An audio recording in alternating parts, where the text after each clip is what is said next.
Welcome to the Road Ahead Cafe. Hang on to your hat and enjoy the ride because you're about to get some powerful insights and practical hacks that will take your daily life to the next level. And now, here are your hosts, Rick, Frank, and Peter.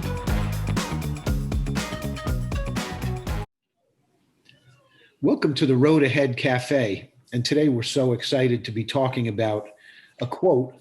I know that a lot of you love this version of our show. Don't take anything personally.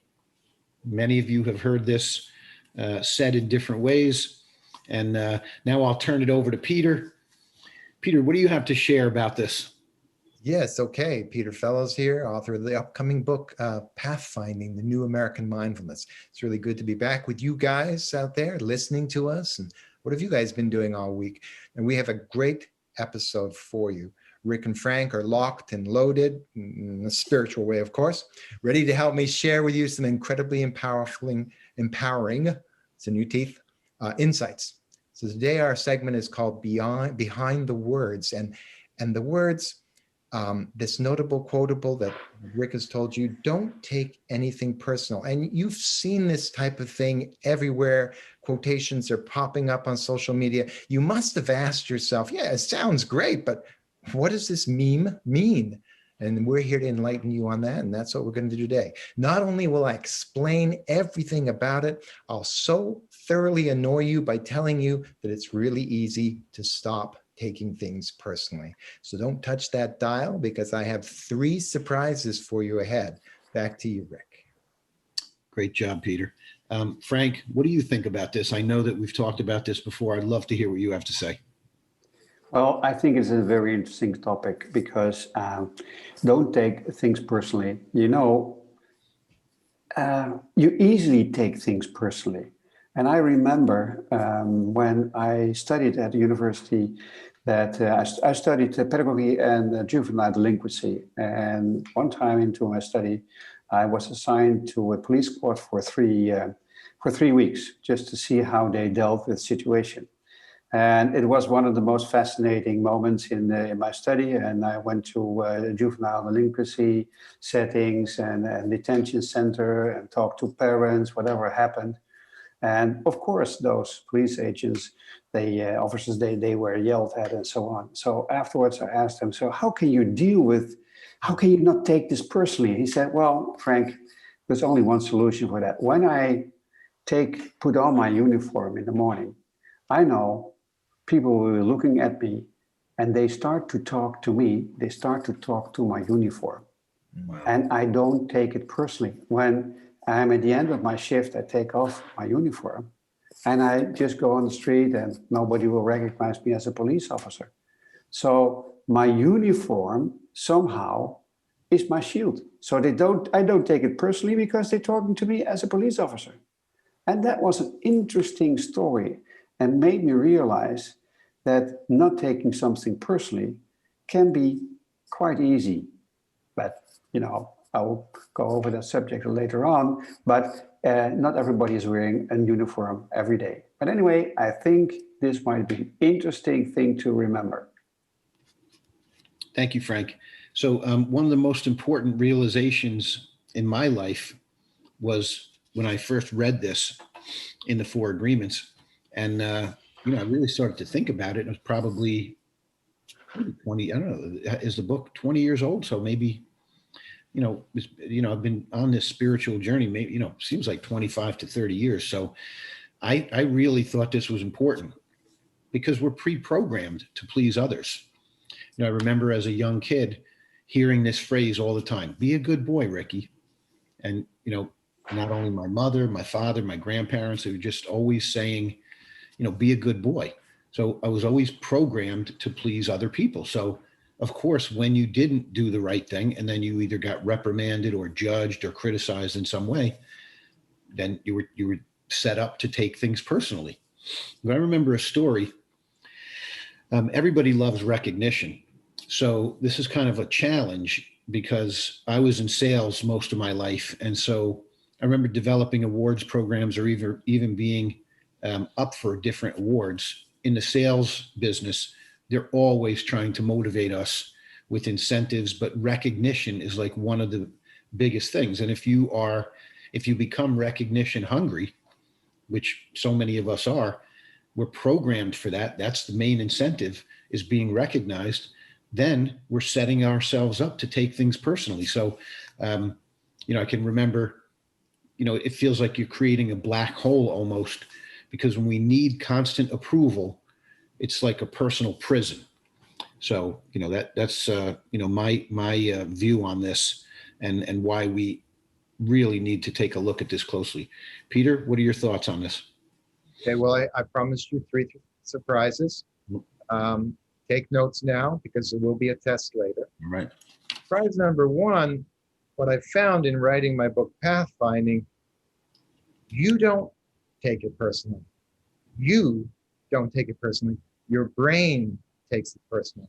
And in the Pathfinding book, I call your brain pilot, because it's at the controls. And I call your deeper non-conscious self the pathfinder, because that's your personal GPS to get you maximum fulfillment in life. So the reason pilot, your brain, takes things personally is because it's always freaking out about anything that it thinks threatens your self-worth.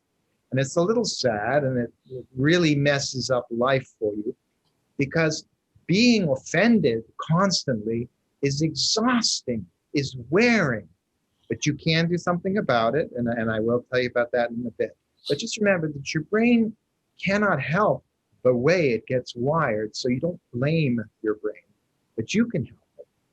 And remember too, that your brain is just trying to protect your self-worth. No matter how misguided it is, its intentions are good. Surprise number 2, pilot, your brain, has a double standard. You've probably seen this. I have every right to take what you said personally. But then you switch it around. You don't have any right to take what I said personally. And why do we do that? Because Pilate believes that the other person is spiteful, horrid, mean, spirited. But we're nothing but flowers and rainbows. And we would never say a horrible thing or even have a harmful thought in our mind, right? So on the highway, when someone pulls over rather quickly in front of you, they're an idiot. But when you pull in front of somebody rather quickly, well, you had a reason for that. There was a reason for it. So there's a double standard going on there that's kind of fun to note if that happens. Surprise number 3, how do you stop taking things personally? Just stop trying. As I explained in the book, the power of mindfulness works by doing nothing. So when you feel that sting from some slight delivered by the wiener in the next office, and you notice pilot your brain rushing to think of a snappy comeback, just interrupt and say something like, well, thank you for caring for me, for coming to my rescue, pilot. How can I maximize fulfillment here? And then you just see what comes up. You do nothing. You don't try and control your feelings. You don't try and manage them. You just see what comes up. And the first thing that comes up is probably your brain saying something else negative, which is fine. That's okay. Because that's your brain. He's used to going to himself or herself first. Then you can interrupt that and simply say, yeah, that's great. What else comes up? And what happens is you begin to reconnect to that source of guidance, your inner GPS, your pathfinder, your deeper non-conscious mind. And pretty soon you get feelings, or you get thoughts, or you get something, and it's different for everyone, so I don't know what it would be for you, that moves you towards having no response when someone says something which could be taken as a slight. They have said in the past, wiser people than me, that when somebody says something mean to you, they're really simply introducing you to their insecurity. They wanted you to meet, so they said something mean. So ask yourself this: how will I feel today if nothing anyone says or does causes me offense? How will I feel? You'll feel good. Rick? That's great stuff, Peter. I wrote some great notes there. So, terrific insights. Frank, what do you think about this? As I was listening to Peter, I was thinking, I can't wait to hear what Frank has to say about this. Yeah, I'm a change facilitator at my own company, frankwise.nl. And in Dutch, we have a saying which refers actually to don't take it so, think so personally. We say, waarom trek je het zo, jezelf zo persoonlijk aan? Why do you attract it to you personally? Yeah, the word aantrekkelijk means, aantrekken means to pull to you. And that's interesting what happens. You start to own what someone else says. That's one thing. But the problem is that you start to incorporate it, that you start to accept it as a kind of truth. And that's for two reasons, if you look at social psychology. For two reasons: that you don't want to be left out, the FOMO act. So the fear of missing out, not being part of the group, not being accepted is very important. If you look at your childhood, you were not invited to the ball game or to the birthday party and so on. You were not felt as someone who is appreciated. So it is deeply ingrained in our system, yeah, because for very small kids, we were really tough to each other. And so it has to do with group thinking, and it has to do with the feeling of being excluded, of missing out. But there is a solution for that. The first thing is what I learned from my parents, and my father was a professor of psychology at the University of Amsterdam, and he said, okay, I count till 10. Because what we're going to do is either we shut up and close, or we get aggressive. You don't mean that, etc., calling names. And he said, and he always, when we were as kids, we were not always that easy, of course. So he counted to 10, and he started to count aloud to 10. 1, 2, 3, 4. And then we knew he was thinking about something, and we already started to think about what have we said. We said something he probably won't approve. So that was an interesting thing. The interesting thing is that he didn't blame us. We said, okay, Frank, why do you say that to your sister? Or, okay, Marlene, that's my sister's name, why do you say that to Frank? And then he started to discuss that with us. Of course, at a certain age, you cannot do that, but when you grow older, you can think, you can reflect, and so on. That was a very interesting thing, because the counting from 1 to 10 and asking the question, that are two things I learned as a kid to do. That's a very important one. And the other thing is, what I want to give you as an idea is, the moment you feel that someone is accusing you, yeah, because it is a fight or flight system, what happens? Either you flight, you shut up, or you're going to fight. You start to become the observer. And ask yourself the question, which I will said in another podcast, ask yourself the question, what is happening here? What is happening to me? It's the second question. And actually, it's another way to count till 10. And what it does, it takes you off the track of reacting to the track of responding. And responding is the ability to find the answer inside of you. But it takes training, and it takes a kind of the fact that you pause for a moment, that you keep silent for a moment.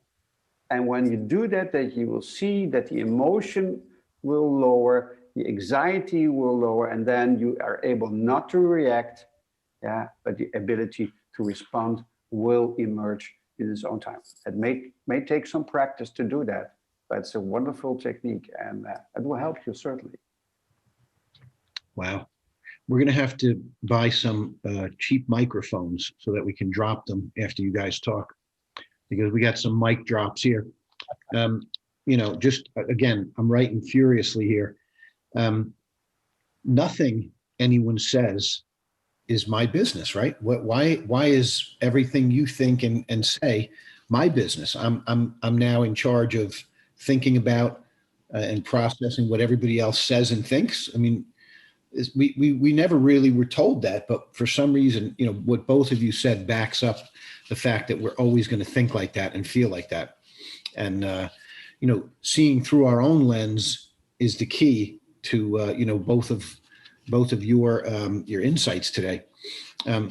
My own thoughts, even, in this case, I can't take personally, because sometimes when we have negative self-talk, we may end up, taking something personally that we're saying. I mean, there's what is that popular quote?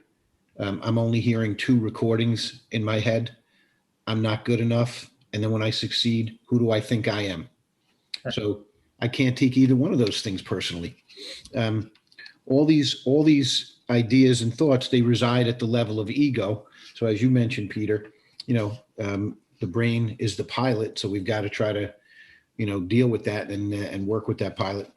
So I think that what you guys said today really led me to think, wow, suffering can vanish if we practice these skills. I love these techniques.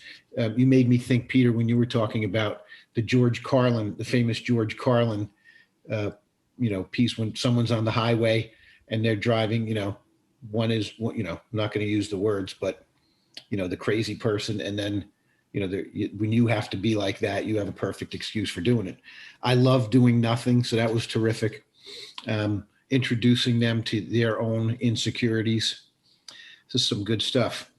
I have a story. I remember one time when I came back into the sales department, my first boss out of the family business, Al Kirshner, when we were I was in the copier business.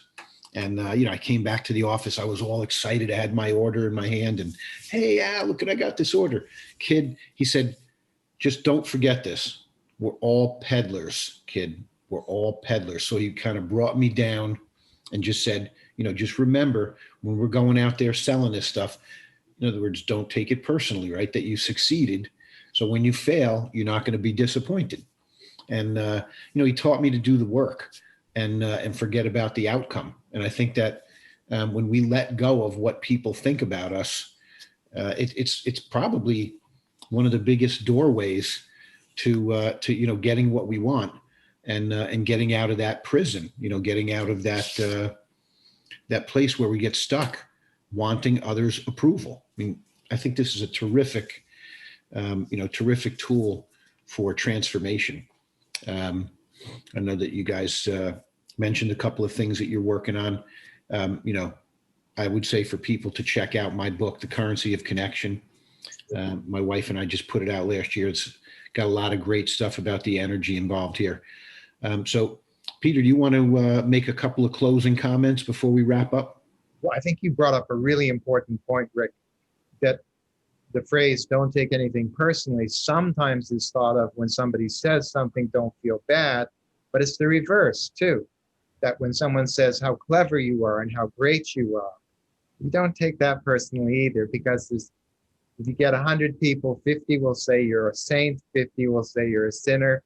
Nothing someone says or does detracts from your self-worth, but nothing someone says or does can add to your self-worth. And we just need to remember that we never know the backstory for someone. We don't know what's gone on in their life, what went on today to make them say the things that they said. So we can only notice our response, our brain's reaction or the ego's reaction, accept it, and say, what else comes up when we ask how we can maximize fulfillment here, maximizing fulfillment for everyone who's involved. And that, I think, would be what I'd have to say. Last word of the day. Great stuff. Thank you. Frank, what do you think? Next time anyone posts something on social media, don't wait for the thumbs up and the likes, because they are actually reinforcing 24/7 the whole idea, don't take it personally. Because whether they are thumbs up or thumbs down or the comments, what Rick says is completely right. Yeah, be authentic, tell your story with the intention you want to say it, and people will react because they respond in their own way. Focus on what you want to tell, believe in what you want to tell, and don't wait for reactions. That's it. Terrific. Wow, that you just pushed my buttons, because I'm thinking, here I am, I'm going to make a post, and you're waiting for that first like and that first comment and that share. And, we're so attached to the outcome. So these things are Yes. so, they're just so challenging, and they do feed, right back into that prison. So good stuff. You guys were both brilliant again today. We're so happy to have you. Thanks for joining us today at the Road Ahead Cafe, and we'll see you next time.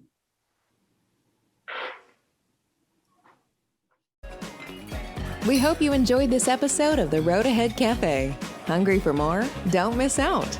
Follow this channel and be sure to subscribe to our email at theroadaheadcafe.com. Thank you for stopping by. See you next time.